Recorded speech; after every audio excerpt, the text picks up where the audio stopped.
Hello guys, I hope you are well. Now we are set on this beautiful day, ready for the show, the Benjamin Zulu Show, and Benjamin is very much ready to give you some wisdom. Now, you see, my dear viewers, you'll realize that as you prepare yourself for marriage, one of the things you need to focus on is making yourself an asset in the life of your spouse, in the life of the other person.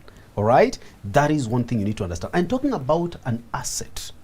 You know the dangers, some of the dangers of investing with somebody while you're still dating. I know you know some of them. I know you've read some of them. But again, today, in his own unique way, Benjamin is going to make you understand some of the gravest dangers that lie ahead of you when you make that risk of investing with the person you're dating. Hi, Benjamin. Hey, can we start by talking? Last time we talked about money. Yes. And I told you two things to keep out of when you're dating a woman. The downstairs and the wallet. All right? And the front and the... Keep the money out of it. Money does not mean you are stingy. Yeah. I said generosity comes in terms of gifts, not bills. Pay lunch. Get high flour. Get her something good you saw. Treating is surprising gifts, not on demand. Okay. Anything on demand, don't, as long as you're not married, don't respond to demand. Okay. You can assist when you see she's in a circumstance, but it's not that she was trying to get money from you. She should have a way she was leading her life before you. Okay? Let her borrow her mother, get it from father or girlfriend or whoever. You should see how she was managing her life. If she's in constant financial demand, need, debt, that's a problem. And it will continue even if you marry. She's financially disorganized. She's living beyond her means. Okay? You need a person who has organized themselves to live within their means in a peaceful way. All right? Yeah. This applies also to the man. Many people are marrying. One lady was telling me, I married this guy in a wedding, but now he's, borrowing money everywhere, squandering money from the club, from the circle. You see, now we are almost being auctioned. Like, These people went wedded, and we did a wedded at 23. At 23, you could have... I don't know how to compose myself when I see premature marriage and dating. Tell them, had you waited until you can read men and see red flags, you'll not be in this. But you rushed. You disobey seasons, you pay a price for it. Many of these financial problems are invisible because the person is still, the things are visible if you're mature. Like a person who is unteachable. You keep correcting them, they don't hear. Advise them, they disregard the advice. They go on to buy things they can't afford. Go on to acquire responsibilities. So when you're dating, the one thing to keep out of it is don't teach this girl sending money. Don't become the one you're being relied on. As I told you, if a girl can't pay her rent, she has no business dating. Yeah. Then she should be able to organize her life. When a man pays your rent, he's also renting your body. Yeah. It's an exchange. But when you date a lady, and we say dating is about interacting to check compatibility. No sex involved, no sleepovers, don't do trips together. If you do trips together, you'll be tempted because you sleep there. Yeah. Don't travel, I don't know where. Be very frugal. These are checkups, these are interviews, and they are not done elaborately all over the city. All right? They're done with a light touch to disengage easily if need arises. All right? But when you realize, after you decide this is the one now, we are working together towards this, there's a strong temptation to invest together. If she's running a business, you want to inject some capital. She can also want to throw some money into your direction or what you're building. Let's say you're looking for shareholders into a company. There's a strong temptation because now you look like you'll be working together. It has happened and it comes up. Follow the following problems of investing in their business. You putting money together, starting a business. It introduces another dynamic. Money is dirty. Money is emotional. Money has a different dynamic. Another conversation comes in between the two of you that has nothing to do with you, your future, your love, where you're going. That business, discussing how the money is doing, who spent what on what, who did what, will bring another strain, strife, conflict, a different dynamic that is not helping what you're building. Understand that alone, and that alone should scare you. Yeah. Having to have money to manage between the two of you. Questions of how this one was spent. Questions of how this one went where. They destroy the mood. They bring another dynamic that does not help the connection. Your best bet is to keep money out of it. There will be a temptation, but resist it, knowing it's not yet time. A time will come when you can build together as a family. That time you can converse. And as I told you, money is too professional, too dry, the discussions of money are sensitive. Similarly, avoid lending each other money. Next time you talk to a girl and tomorrow she texts asking you for money for anything, block her. Either it's a gold digger or an idiot of the ordinary sort. Which of the two is better? Whether she's money oriented or a fool. Good women can never ask for money from a man who has interest on her. She'll take her interest elsewhere. Her needs will be met elsewhere. Are we together? And if she's in, remember, if a person is in a continual financial crisis, either their money manners is terrible, or that they are not yet ready for anything to do with marriage. There are some things that show you somebody is not ready for marriage, even if they are grown enough. Their biology wants it. They want to settle. They feel the church, the pastor, the whoever. But you notice that their family situation is so chaotic, and she's the sacrificial lamb. Bramwell. Can you flee? Sympathize, but keep going. Vamoose. Exactly. Don't go to dating with too much mercy. Don't carry people's burdens. Okay? If you notice, she's always stressed about the family, about this happening, and she's overwhelmed. We are not saying the family must be stable. It's about have you detached, individuated enough to have a peaceful life despite the family situation. Be careful with girls whose parents are constantly fighting. She can't stop the fight, but how is it affecting her? Yeah. Can she detach enough to build her own life? If she's constantly crying and distressed and confused and down and depressed and anxious and she rushed to home and she's off. Unless you want to run a Red Cross rescue services. She's not in an emotional place to date anyone. Yeah. So that is also the madness of dating campus students. They have not individuated enough. You are mature enough now to know, even if your father and mother are not friends, they are slapping each other every day. They could have, why are you being slapped? You could have walked out if you wanted. You stayed there with your slapper. You know why you like the slaps. Maybe that's how you interpret love. I don't know. But if I can't stop my parents from causing chaos, I can stop the chaos from getting into me. Yeah. That's individuation. You need a woman who is individuated enough to manage her life. If the family is siphoning money, you know their parents will become parasites. Yeah. We touched that topic the other day, and it is really sensitive with a lot of people. Let me tell you some of the things that are uncommon, but they are very important, very true. Sometimes your parents are financially disorganized because of their own behavior. Yeah. And they extend their demands and their bad choices and their ideas about money to you.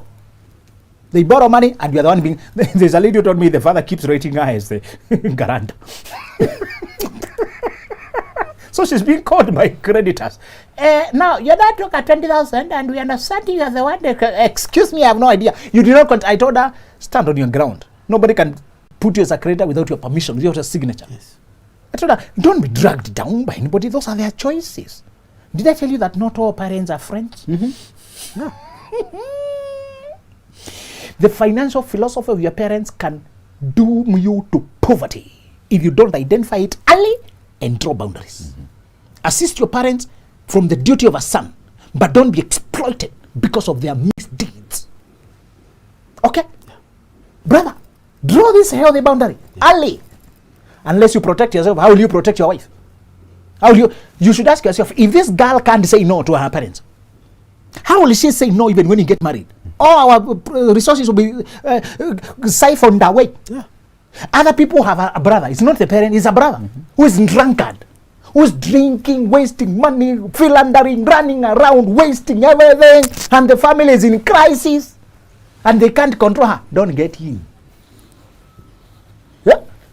You're about to ask me, so you don't marry that girl because of our brother. It's not the brother. It's what the brother is situation causing to this girl that she can't control it. Yeah. We all have families, and families have issues. But before you try to marry me, you should have individuated enough to have a peace in your own space.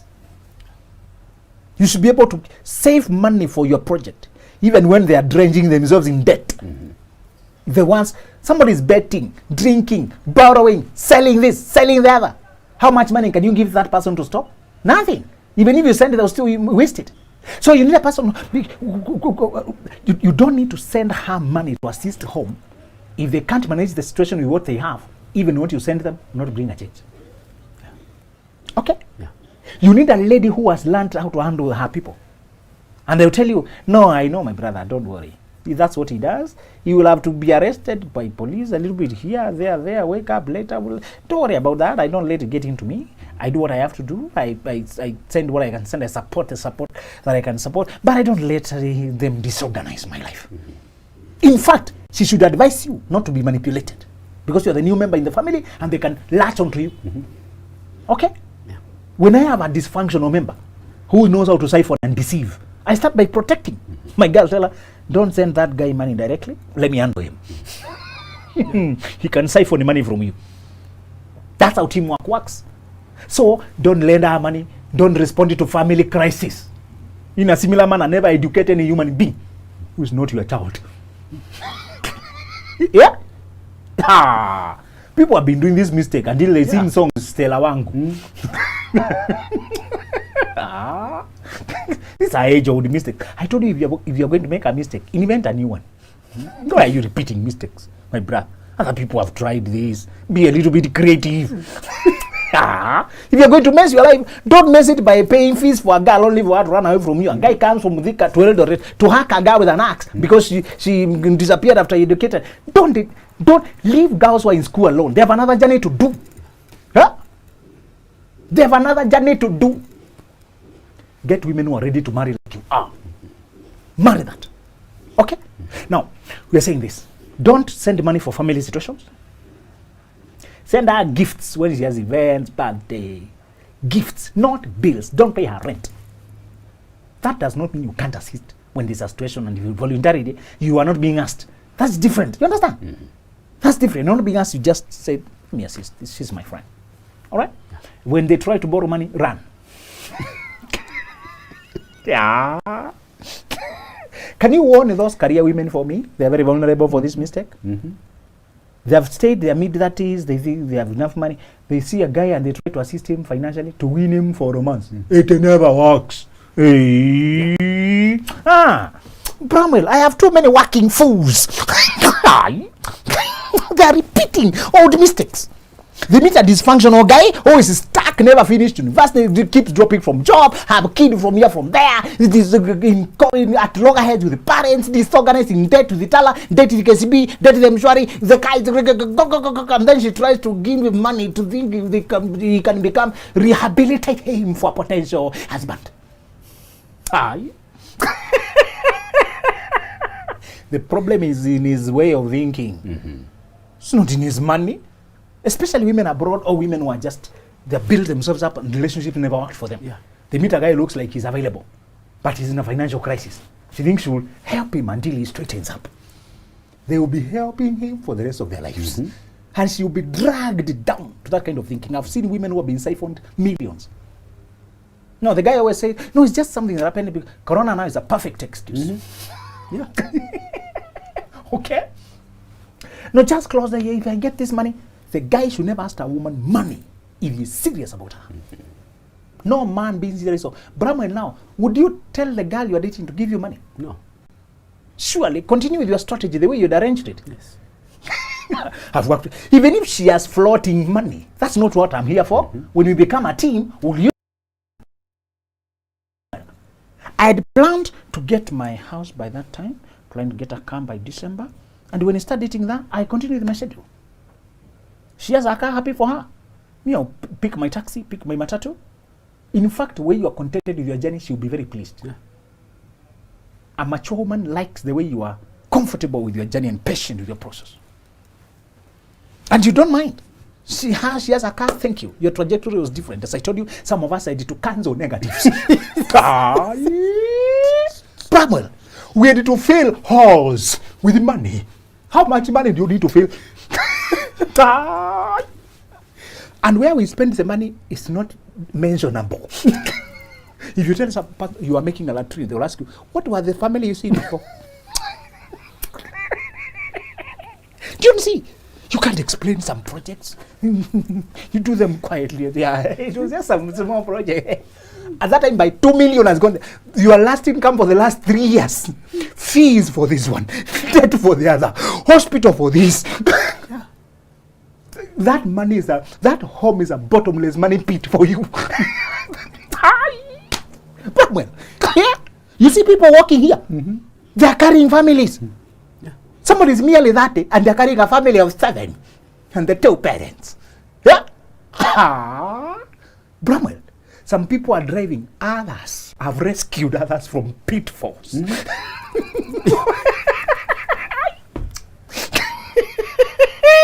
Bramwell. You can be driving. Luckily for you, you did not have too many negatives to cancel. But another guy has spent more than 5 cars and they don't have a bicycle. Pay fees for the other one, rescue the other one, pay help for the other one, salvage this one, pay treatment for the... Kwanza when you are the first one to emerge. Yeah. Only that the needs are not visible physically. This person will be having people hanging on them as they walk. So there are people who will have a longer journey before they get some places. Mm-hmm. That does not mean they're irresponsible. Check out the organizer here. Check out their mentality. Check their mindset. They can be living a small life. Many families in Africa have a sibling who stopped many things to rescue others and let them cross the bridge. They could have acquired high life. They could have done big things, but they say, I would rather all of us, you guys. Mm-hmm. And they try to get you to cross. That's why we are here, many of us. Yeah. We were assisted by a person we were not their son. Mm-hmm. We were assisted. And we salute those parents who themselves educated their children. We salute them. But we also know in Africa, too often, the parents can only do so much. And their best is not enough to take you where you wanted to go. A sibling has to come in. Yeah.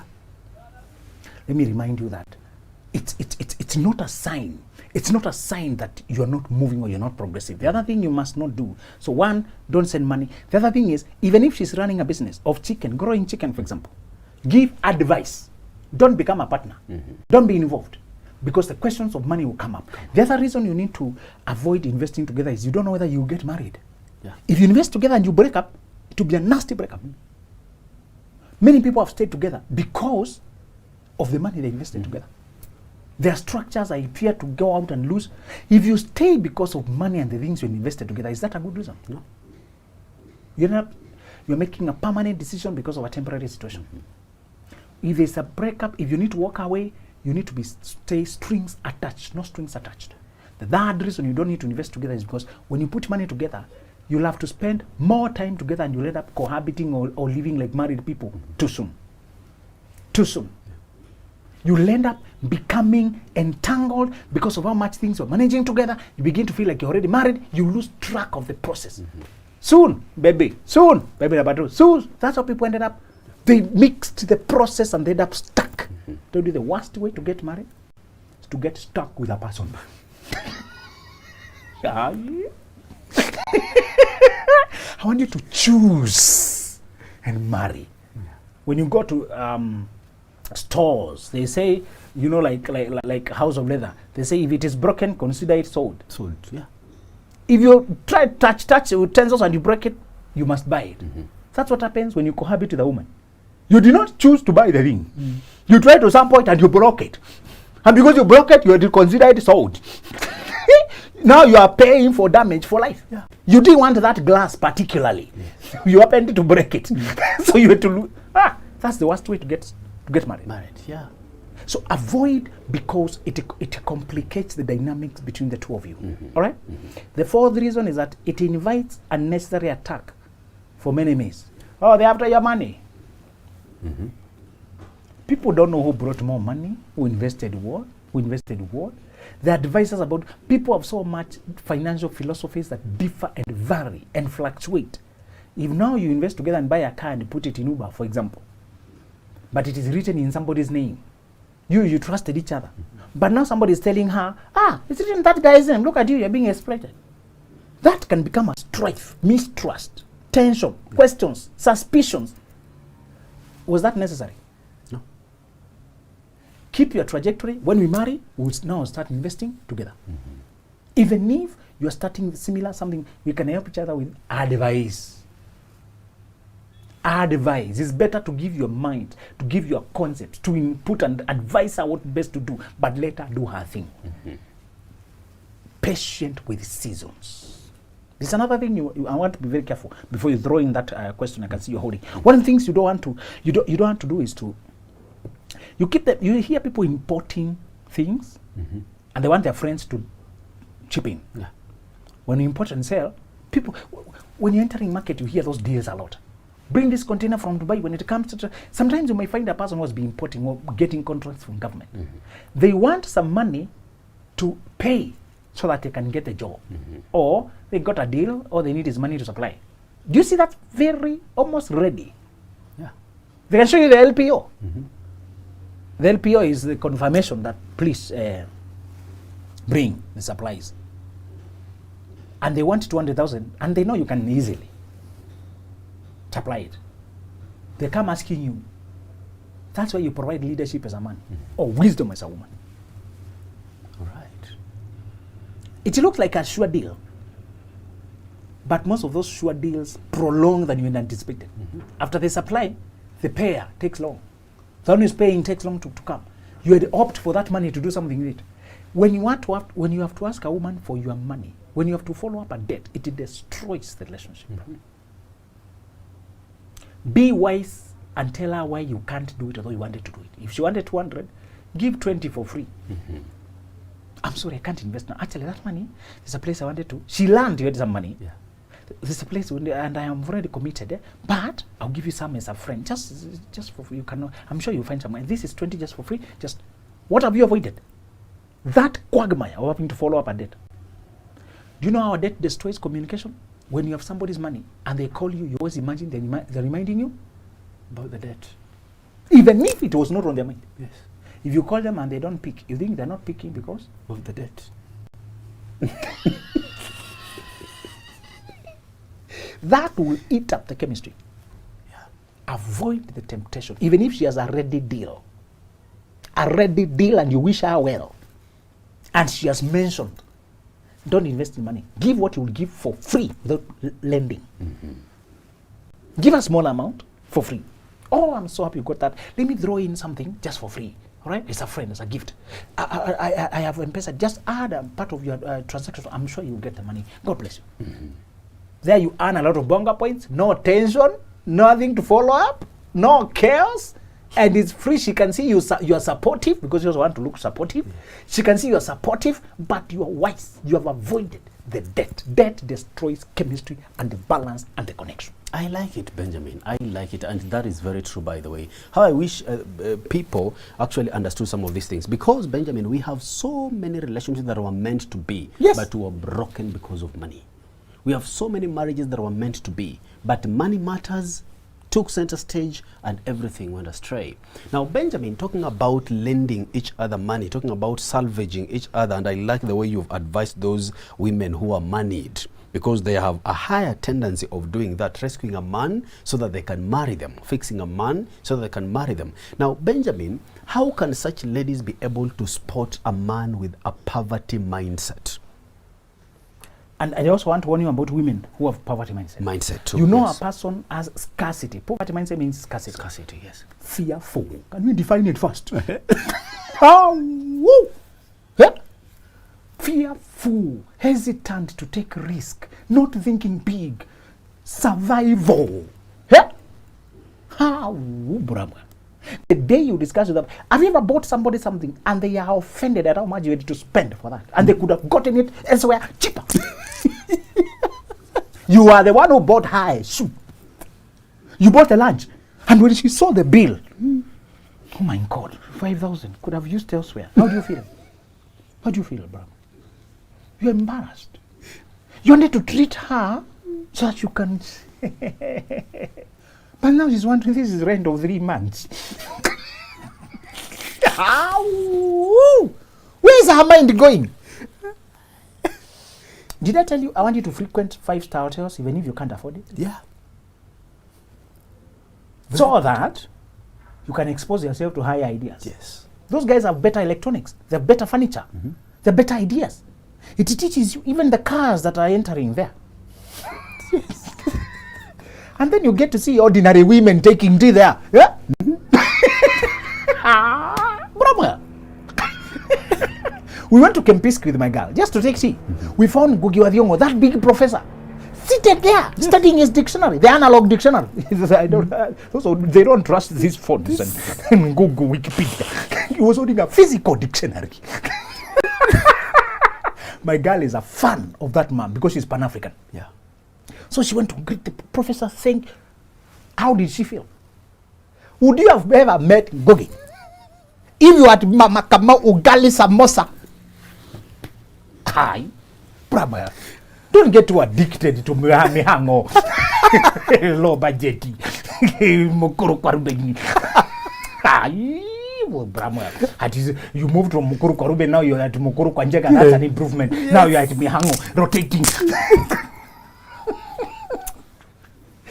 Poverty mindset is shown when people believe in saving cost and they forget the bigger picture. You need to respect the process that I will move gradually, but you need to maintain the desire to move. That desire to move means I want to be exposed. I told you my home will be as big as Safari Park or bigger. I admired the Safari Park. The hotel. It's built in a very, they told me, I had to ask, this, so, yeah, 54 acres. I said, 54 acres? That's a good idea. He came up, I said, what about the garden? One day it was evening. The atmosphere changed. The garden lighting, the pools, the lighting of the house. Oh, I saw another world. If I am too afraid, just because they might be selling tea for 500 or anything, but they're not charging you to come in, so these small things are adding there is for the environment. Yes. And again, it's not crowded there. There's a time I went to Garden City and it's like I entered a beehive. People are so many. We turned back, we left. I wanted to take tea, but you can't even take tea. So like there's chaos. Christ is coming around. People, when I gone to that place, the guy they want to give food is over there, but you're over here. But they don't take the plate, they send it. Rolling. Shwa! So plates up. It looks chaotic. But when you go to places like Safari Park or other 5 stars, 5 stars are not crowded. Remember, there is never traffic congestion on the extra mile. Yes. There's plenty of room on the top, but there's no room to sit down, room to be lazy, room for the fearful. So you know a poverty mindset, not because of how much money they have now. Can you? We should make this a topic. We will. We should make that, because when in Kenya you challenge people to think big, they tell you, no, you're being proud because you've already made it. No, if you find it comfortable. When I see those idiots, I block them with a lot of relief. Ha! You challenge them? Yes, because you have made it. Yeah. One of the things I want you to identify is this. You will know that a person is addicted to scarcity and survival and fear and retreat mode and smallness and just here, and I call it mental myopia, and cannot accommodate big ideas when first of all they feel like you're wasting when you invest in them. That's one sign. She should not correct the price of the sum of money you paid for our menu, for our meal. She should be happy you found her worthy. Okay? Are you aware there are people who have been bought good clothes and they never wear them? They're keeping them for another good day. I don't know which. They outgrow the clothes without using it. Because it's above them. You get it? They feel like they're making it dirty. Oh no, that shoe is for special occasions. You know the way our mothers would keep plates for visitors? Yes. And if you dare touch the plate for visitors, you have a capital punishment. Imagine. And those plates, whoever used them, the visitors would come once in a blue moon. Yeah. Can you imagine? And then we were used to using plastics, and they are good. No wonder some people got used to putting themselves at the bottom of the food chain. Yeah. They don't use anything good. It's like they are wasting it if they use it. Yeah. All right. The other sign of poverty mindset, more so, this is a lot for men. When you realize that they hardly, you can't see generosity, can't buy you anything. For women show their generosity when you get into a relationship. When she accepts you, that's when she starts giving you things. If after she accepts you, you can't see her spending anything on you, that's poverty mindset. For a man, it's even when he's pursuing you, should you see him trying to buy lunch, get you airtime, just something on his own volition. All right? Yeah. And I've told you one sign of poverty mindset. I asked you, why are people online and they have no bundles? What are they doing calling it free mode? If you have no money for bundles, what should you be doing? The day you see a girl writing, I'm on free mode, what is this? Don't marry that idiot. When you have no money, go look for money. What are you doing online? That's a crisis. Yeah. Should be trying to address it. Occasionally, we all run out of money. Occasionally, we all... but when you have no money, that's a crisis you should be addressing. Should not be idling. Oh no, here. One of the things I want you to know is, those people who are satisfied operating with zero balance. I told you that people can't come home when they have 100,000. When they have 20,000, yeah, their head runs with 1,000. Which club they can go to, where they can visit, which amusement park, what they can buy. They are restless. Money is mindset. You can only see to money when you are at home with it. Yes. When you are a native of wealth. You can belong to wealth and you don't have it now, but you belong to it and soon it will manifest. Yeah. So because that world, we are full of poverty mindset people. You try to mention these principles of wealth, they say, you're bragging, you're proud. It's because of, and I keep, when I post something like that, I always hang around to wait for the idiots because I know they're coming. No, yes, because you are, no, yes, because, I want a person who's willing to say, yeah, I think that makes sense. Always be ready to be taught, corrected, and swallow bitter pills without complaining. The nature of curative medicine is that it's bitter. To cure poverty mindset, you need to be whipped. Thank you. And Benjamin has whipped you. Thank you for watching the Benjamin Zulu Show. Let's meet again next time.